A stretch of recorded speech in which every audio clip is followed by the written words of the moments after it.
In this video, I want to walk you through the edit page inside DaVinci Resolve, especially if you're going to be doing a lot of conforming and bringing your stuff into Resolve and out of Resolve. You want to get familiar with this page a little bit. I made the mistake of not caring about it and just learning strictly color grading and sticking with the color page. And I always got intimidated, just never cared to take 2 minutes to go through it and see what's happening on this page.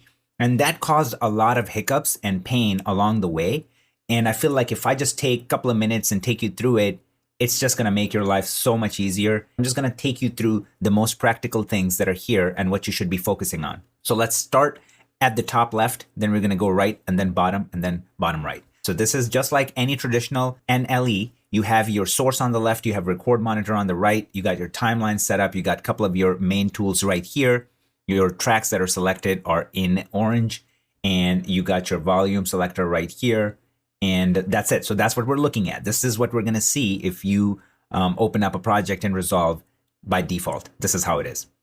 Now, let me click on the media pool right here to get access to all the clips that we have. If we want to bring something in, or if we want to look at what else we got, we can click right here to see that. And another thing you can do is, as always, if you hit this arrow, it's going to extend this down further. If you have a bunch of different clips and you just want to quickly go through them and then twirl it back up to give you some room. And then you can shrink it again to get your timeline back. And this button right here is going to reveal all your folders.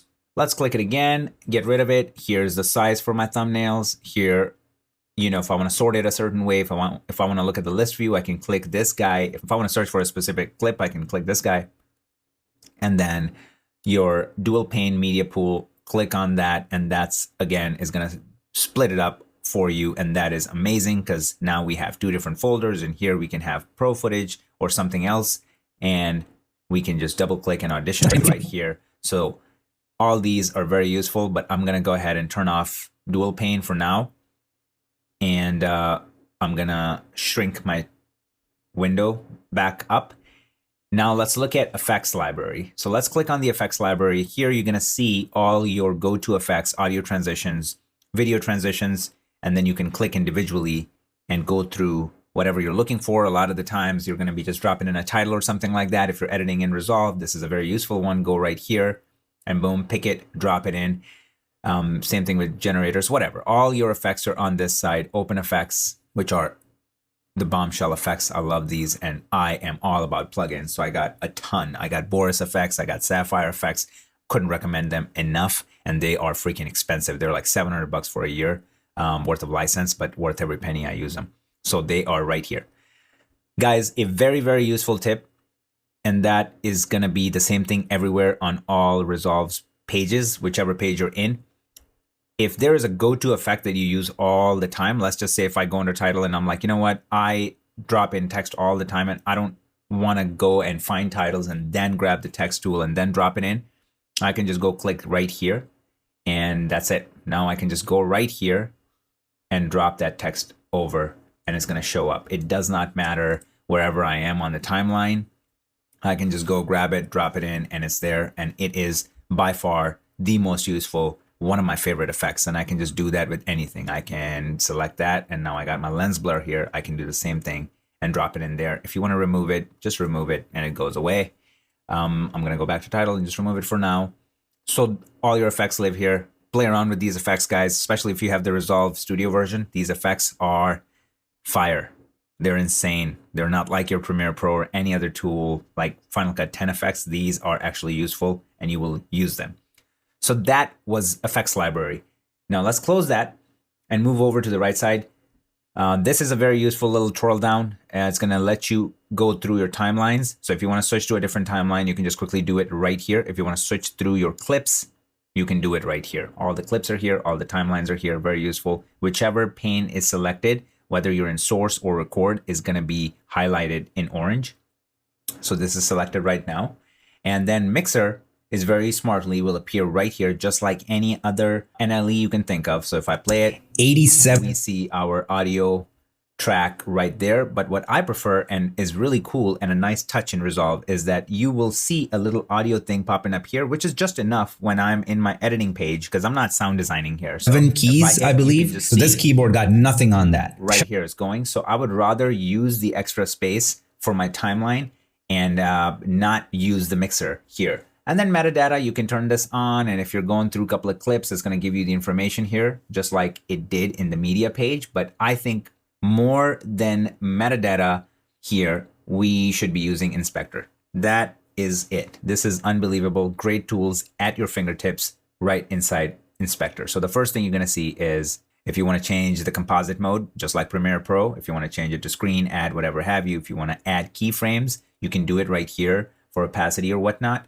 If you go down, the second most useful set of tools, your transform tools, so you can zoom in, zoom out, give it a little punch in, punch out effect. If you want to add keyframes, your cropping is right here, which is really cool because inside Premiere Pro, you have to drop in a tool, cropping effect. To use cropping, it's available right here and it's nicely tucked away. If you double click on it, it opens up, you double click and it goes away.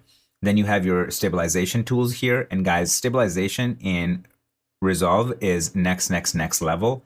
They do it right. They do it right.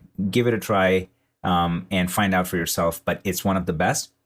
Not to mention this right here is the holy grail. I mean, retime and scaling in Resolve. If you want to slow something down, I mean, I've taken a 24 frame shot, slowed it down to about 100 frames, and it did not have any weird, ugly warping or jello effect. And what you have to do is you have to go right here in the retime process and turn on optical flow. And then they give you one more additional layer. You go under motion estimation and you turn on speed warp and have both of these on a clip and give it a try. Your mind will be freaking blown. It's unbelievable. So you have these effects right here, ready to go.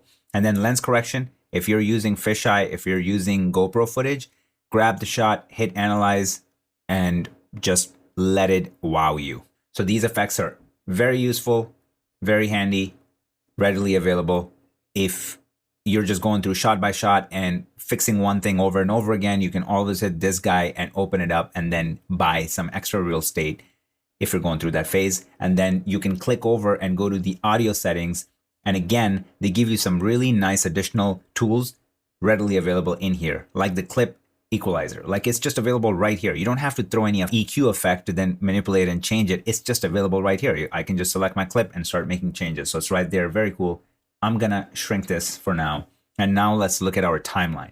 So this is how your timeline is going to be set up. All your cool little tools are available right here, whether it's the trim tool, blade tool, replace, override. All these tools are right here. Magnetic timeline. If I move over, I'm gonna turn this off, the audio off. So while I go through this, like it's not gonna drive you guys crazy.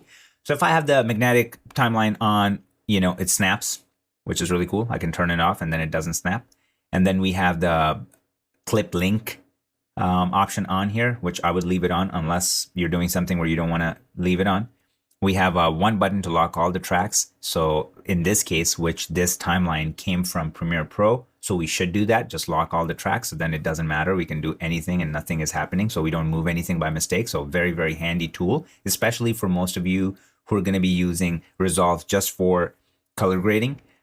This option is very handy. Anytime you bring in your timeline in here, just turn this on so then you don't make a mistake and then be surprised when your timeline comes back into Premiere Pro and have something unexpected to find. Moving on, this is very helpful. This guy right here, open it up, and this will give you a bunch of different options. I'm going to take you through timeline view options first and then explore other things. So the one on the left is very handy and something you guys are familiar with. So just like Premiere Pro, you can have multiple timelines open here, and then you can jump back and forth. This right here, let's turn these on, and you are not going to see the difference between these until you select one of the video view options. So if I click on this guy, it blows up my video a little bit, it makes it bigger. And then if I select these, you see the audio waveforms come on. And then if I select this guy, this is going to give me, first frame all the way to the last frame, like a film strip sort of view. So this uses more memory, so I don't recommend it. I usually leave it to that. You don't want to use memory on things that don't matter. And then here, I usually have all of these three on to get a really nice waveform action going on because it just helps me so much when I'm cutting. And track height for video and audio, self-explanatory. You can just set these up here however you like. So now that I'm just using this timeline as for conform action, I don't need any of this on. So if you shrink it, it's going to make everything work a lot faster. And this is how I usually leave it. And now just watch what's happening. I mean, come on, guys. If you're coming from Final Cut 10 or Premiere Pro world, I mean, just look at it. This is just too much. It's so buttery. Like, it's just so fast. This doesn't happen. If you're in Premiere Pro, try to scrub a 4K timeline like that and get back to me. It's not like that. It's unreal.